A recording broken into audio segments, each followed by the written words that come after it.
waktu di podcast darah saya aja mendidih ya. Dan menurut saya ini keterlaluan. Sebenarnya saya males sih bawain podcast dan juga bawa masalah ini jadi ke media jadi lebih besar ya. Karena menurut saya ini mempermalukan Islam ya. Saya nggak mau mempermalukan Islam. Saya pengen jaga baik nama Islam juga. Tapi menurut saya ini tingkahnya sudah keterlaluan. Dan kalau dilanjutkan justru ini yang namanya merusak nama Islam ya. Maka itu saya tim kuasa hukum saya, segenap perusahaan saya akan bantuin korban ini sampai dapat keadilan. Bang Jeffrey, saya sudah tunjuk sebagai kuasa hukum untuk bantu korban-korban ini. Bang, boleh silakan. Ya, begini, sedikit saya tambahkan. Yang perlu digarisbawahi adalah terjadi pertama kali adalah ketika korban ini masih dalam usia anak, di mana pada waktu itu Zulfa, kita sebut saja Z ya, kelas 2 SMP pertama kali ya, itu mengalami pencabulan. Lalu kemudian dilanjutkan, jadi sejak tahun 2017 setiap liburan, itu ketika Z ini pulang ke rumah, baik itu libur puasa, baik itu liburan juga semester, liburan kenaikan kelas, si Z ini pulang, disitulah terjadi proses pencabulan itu. Tadi dikatakan bahwa awalnya menolak sampai pada akhirnya di tahun 2020, disitulah terjadi pertama kali persetubuhan itu. Dan sekali lagi usia Z masih tergolong anak. Ya, jadi ini adalah tindak pidana terhadap anak. Lalu kepada saudari S. Saudari S pertama kali mengalami adalah kelas 6 SD. Ini luar biasa, kelas 6 SD. Dan terjadi pertama kali persetubuhan adalah kelas 1 SMP, betul ya? Pertama kali persetubuhannya adalah kelas 1 SMP. Belum menstruasi bahkan. Belum menstruasi. Nah, ini kan tergolong tindak pidana yang luar biasa. Maka dari itu, tanggal 7 Juli kemarin, saudari Z telah melaporkan pelaku di Polres Metro Bekasi. Nah, harapan kami, Polres memperlakukan kasus ini secara atensi. Segera tangkap pelaku, segera tersangkakan, dan ditahan. Kenapa? Kenapa ini bisa terjadi? Pertama begini, dalam dugaan tindak pidana pelecehan seksual atau persetubuhan dengan anak, itu pasti awal mulanya adalah relasi kuasa. Apa yang dimaksud relasi kuasa? Di mana salah satu pihak itu lebih kuat daripada pihak yang lainnya. Katakanlah nih, seperti contoh tadi saudari Z mengatakan, ini adalah ayah angkatnya dan dilakukan pada saat dia SMP kelas 2. Artinya pada saat itu yang lebih kuat adalah ayahnya, dan Z ini adalah di posisi yang lemah. Jadi dalam posisi yang lemah tersebut tidak mungkin dia bisa melakukan pemberontakan. Nah, pertanyaannya kenapa kok baru dilaporkan sekarang? Karena keberaniannya sekarang baru muncul ketika dia sudah dewasa. Ketika relasi kuasa itu sudah semakin mendekati, yang awalnya relasi kuasanya sudah terlalu jauh, di mana satunya seorang ayah angkat, usianya sudah dewasa, bahkan sudah berumur lah begitu.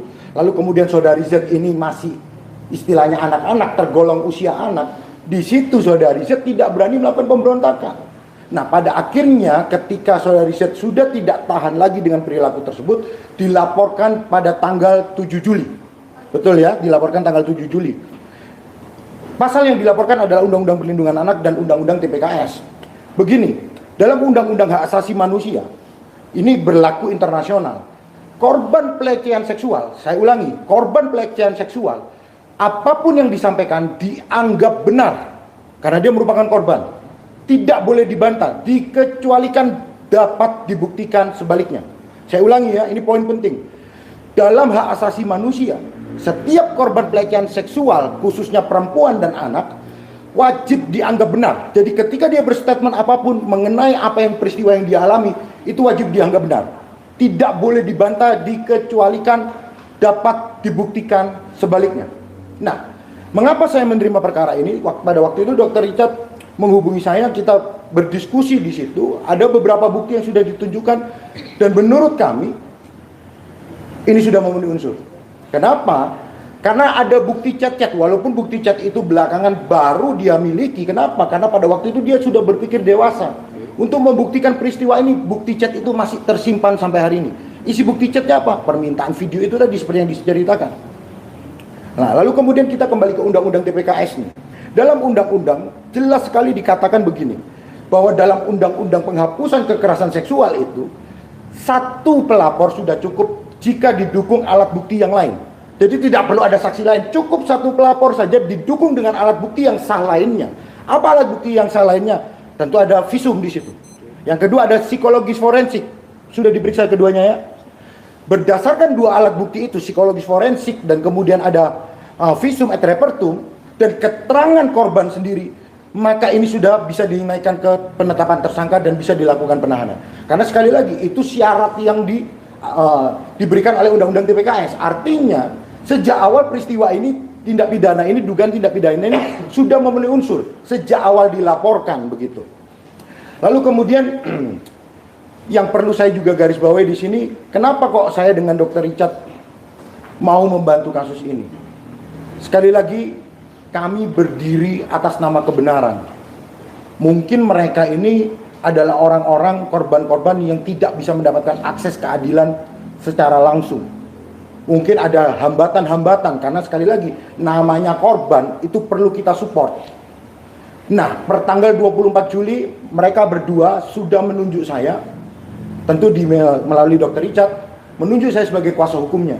Maka dari itu saya meminta kepada Polres Metro Bekasi, sekali lagi, baik itu kepada Bapak Kapolres yang terhormat, Bapak Kasat Reskrim, termasuk kepada penyidik unit PPA, kami minta perkara ini untuk diatensi.